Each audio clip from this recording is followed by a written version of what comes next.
ना झूठ फरेब ते जंग रखिए, ना झूठ फरेब ते जंग रखिए, दिल सुच्चा पाक मलंग रखिए।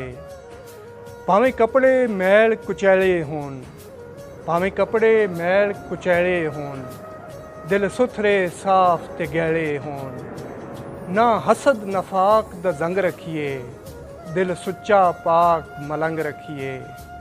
रहिए प्यार प्रीत ते सबरां विच, रहिए प्यार प्रीत ते सबरां विच, जेड़ा कम आवेगा कबरां विच।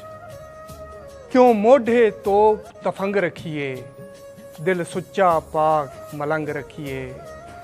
देवे दुख अपना या गैर होवे, देवे दुख अपना या गैर होवे, दिल आखे सब दी खैर होवे। ना मंदा बूहा तंग रखिए, दिल सुच्चा पाक मलंग रखिए। भावें सुख विच लोकी भुल जावन, भावें सुख विच लोकी भुल जावन, लै दुख पर तेरे कोल आवन। ऐसी सोच म्यार ते ढंग रखिए, दिल सुच्चा पाक मलंग रखिए। पैंडे लम्मे सावां घट ने, पैंडे लम्मे सावां घट ने, मेले सारे जट दा जट ने। हथकाशी प्यार दी वंग रखिए, दिल सुच्चा पाक मलंग रखिए।